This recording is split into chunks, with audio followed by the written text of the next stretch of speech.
Some bands change their sound and they flop, and other bands change their sound and freaking nail it.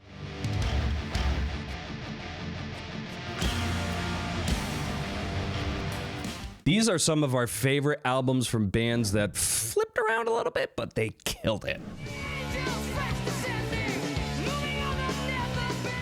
This one's no surprise, Black Sabbath, Heaven and Hell. Now this album came out before we were born, but it was massively influential, and a powerful metal singer like Ozzy Osbourne stepping down and being replaced by the not yet established singer Ronnie James Dio was a huge gamble and hot take. I think honestly Dio era Sabbath is the best era of Sabbath. Ronnie James Dio as the lead vocalist for the band brought a fresh and powerful sound that revitalized the band's creativity and appeal. Dehumanizer also fucking rips. Anyway, the album's opening track, Neon Night, sets the tone for its fast-paced riffing and Dio's just soaring, absolutely epic vocals.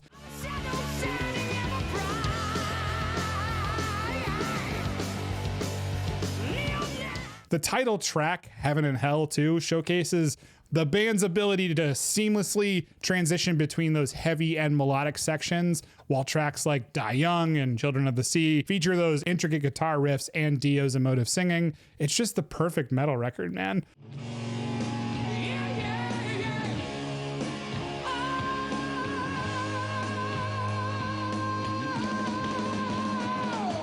The combination of Dio's vocals, Tony Iommi's guitar wizardry, and then Geezer Butler's bass lines and Bill Ward's drumming too, just make a cohesive and powerful and magic sound on this record. Heaven and Hell is just a masterful display, dude, of musicianship and songwriting that solidify Black Sabbath's place in the pantheon of heavy metal bands.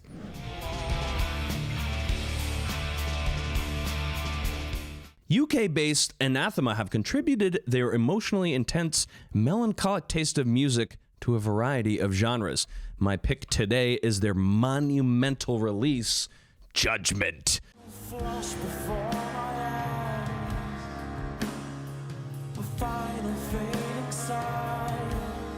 The band started as an early form of melodic doom, death, much akin to their contemporaries in Paradise Lost. Somewhere in the late 90s, though, things started to change for the band. In 1996, Eternity showcased the band's softer side, and that was followed up in 98 with Alternative 4. I like Alternative 4 quite a bit, with its Pink Floyd meets The Police kind of genre mashup, but it doesn't have the focus, delivery, and transcendental atmosphere that Judgement does.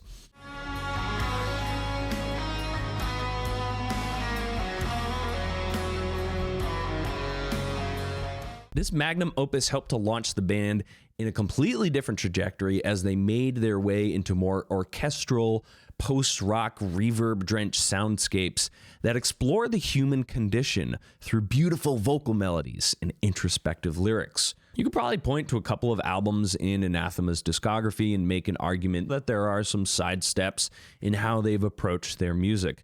While it could be argued that Eternity and Alternative 4 are where the band truly changed the genre, I'd say that Judgement is probably the pinnacle of what those two albums attempted to deliver.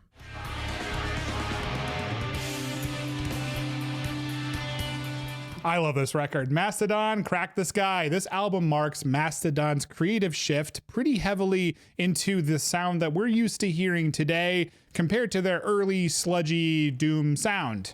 Crack the Skye is easily my favorite Mastodon record, and I love this album so much from front to back. Crack the Skye is widely regarded as a groundbreaking release in the metal genre. The album is a concept record that tells a story about a journey through time and space via astral projection, and the mood atmosphere of every song on this record just nails that vibe in so many ways. Check out this clip from Crack the Skye.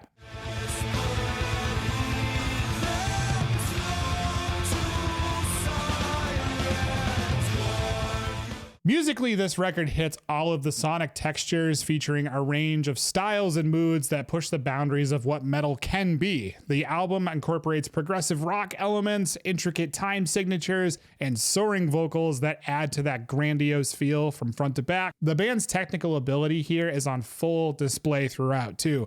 The band's technical ability is on full display throughout the record, with Brent Hines and Bill Kelleher's intricate guitar work and Brand Daler's dynamic drumming. Just an absolutely brilliant metal record from front to back, and I'm glad Mastodon went for it here.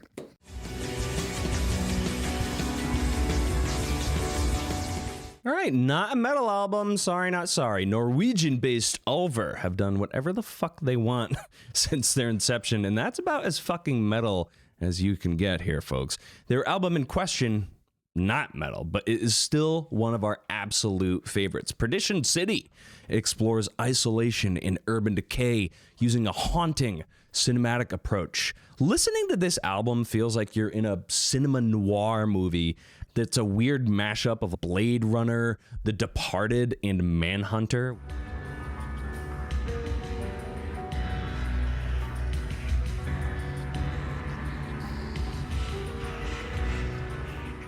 With its glitchy drum beats, soaring sax lines, and Garm's characteristic vocals, this album is bound to leave you entranced. Again, it could be argued that this band made their sidestep from black metal into electronic avant-garde with their seminal 1998 release, theme from William Blake's, the rest of it. But like the Anathema release, Perdition City really takes the gold between these two.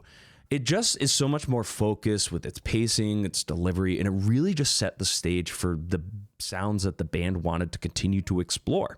Since Perdition City, they have explored stellar records such as Blood Inside, Shadows of the Sun, and their most recent hit, which we didn't get to talk about enough, Flowers of Evil.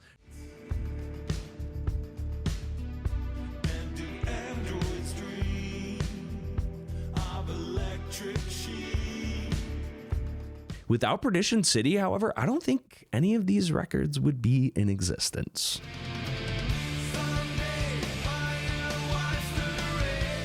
We love this band so much. Amorphis, Tuonela. Amorphis are one of the most special and creative metal bands doing metal music today.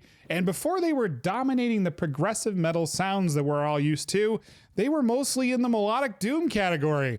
Their shift to their newer sound was marked with 1999 release Tuonela, and man, what an amazing record that was. The album marked a departure from the band's previous works, incorporating elements of folk music and progressive rock to create a sound that's both just intricate and haunting. The album's opening track, The Way, the band still plays it live.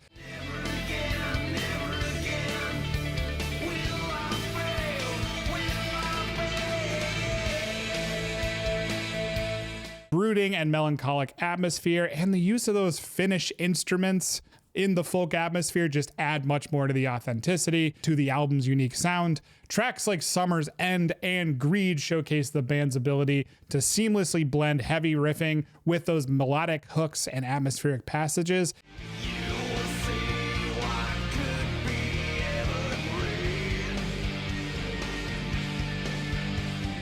I absolutely love the production on here too, from an album in 1999. There's a beautiful clarity and balance between the different instruments. The band's musicianship is on full display throughout with gorgeously intricate guitar work, killer harsh and clean vocals, and just a powerhouse of great songwriting. Tuonela is a stunning display of musical craftsmanship that solidified Amorphis' place as pioneers in the melodic death genre, especially in the Finnish side. The album's unique sound and atmosphere have made it a cult classic among metal fans worldwide, and we wouldn't have the Amorphis sound now without this record shift.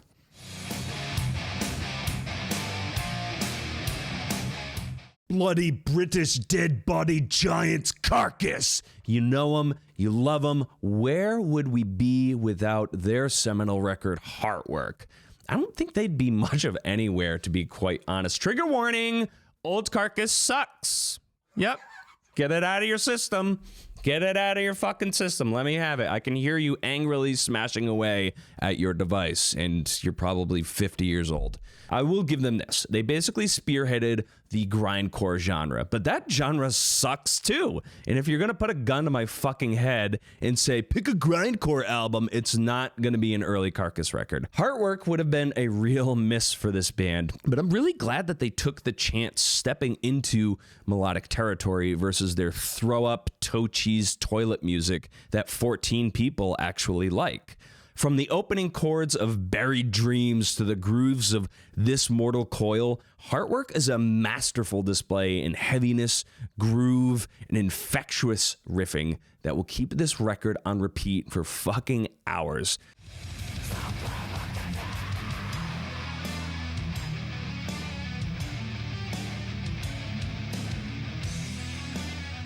This record really helped push melodic death metal into new heights, and the band just hasn't stopped delivering this style since. Yeah, Heartwork rules.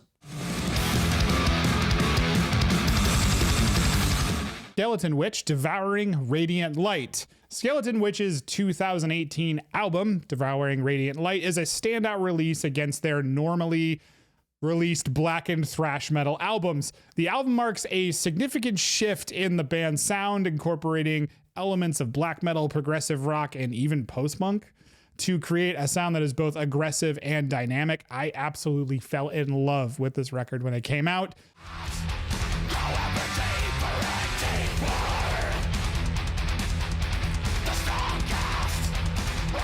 Devouring Radiant Light is a masterclass in riffing and songwriting, with each track featuring great guitar work, pummeling drums, and infectious hooks. The album's progressive leanings are evident in tracks like The Luminous Skye and Sacred Soil, which feature complex arrangements and unconventional song structures.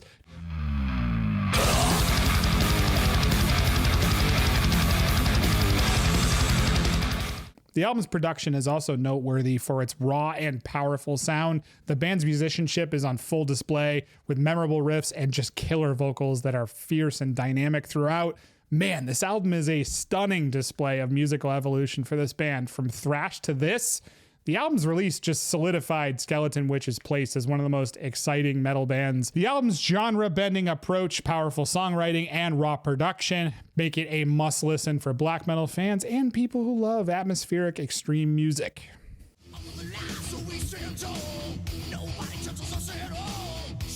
Pantera is what the band used to be called because their first 4 albums are amusing in a not so fun way. Yeah, hard to believe that there are albums under the Pantera moniker with Dimebag and Vinnie Paul that are a far cry from what the band would become. My pick today is obviously their monumental magnum opus that is 1990's Cowboys from Hell. You have to say it in like a southern accent, yeah. Man, I don't know about you, but when I first heard this record, I was about like 13, and I could not stop spinning it, dude. I seriously had it on repeat for like fucking days. Every song on here is just an absolute ripper. Even the filler songs like Primal Concrete Sledge are memorable with those super chunky fucking riffs. Take a listen to that.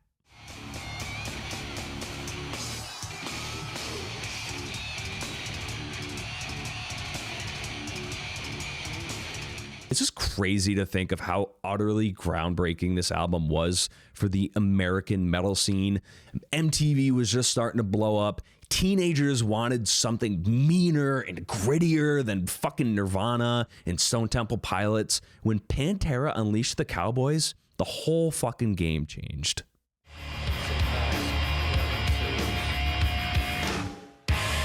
Unexpected band from me to pick, but you know what? They totally deserve to be on this list, and that's Code Orange. Code Orange's 2014 album I Am King is a game-changing release that pushed the boundaries of hardcore and metalcore, paving the way for a new generation of heavy music. They dropped the Code Orange Kids moniker and just went darker, and it works.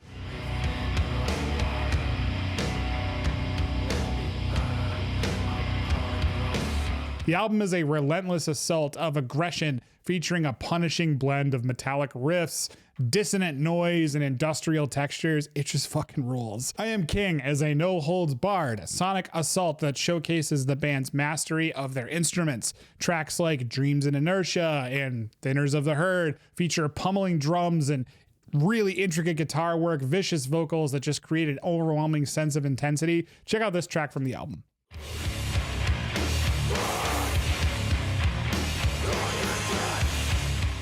I absolutely love the production on this record too. It's raw and powerful as hell. The use of industrial textures and samples just add to the album's darkness and dystopian atmosphere, while the band's tight musicianship is captured and just incredible with its clarity. Forever in 2017 had a very similar vibe, but Code Orange shifted in styles more drastically again on the Underneath album in 2020. I Am King, though, is just a landmark and important release. The album's uncompromising aggression, innovative sound, and raw energy just make it a must listen if you love brutal music with hardcore influences.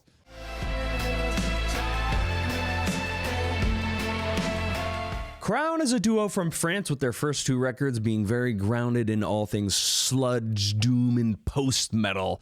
Think of Cult of Luna and Neurosis. In 2021, their release of The End of All Things is a real sidestep from their past discography, much akin to what Ulver did in their shift.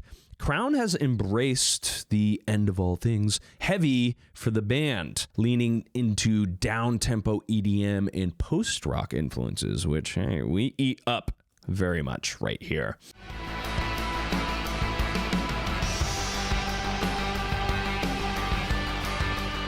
This is a really fluid transition for this band, though, and one that I'm very glad that they swung for. There are some electronic elements that the band teases in their first couple of releases, but outside of that, their first couple of albums just sound like they're reading from that Neurosis, Cult of Luna playbook, and it just feels a bit generic. The End of All Things, however, showcases a great atmosphere that still feels weighty, but without the stereotypical post-metal guitar and vocal tropes that everyone just copies and pastes.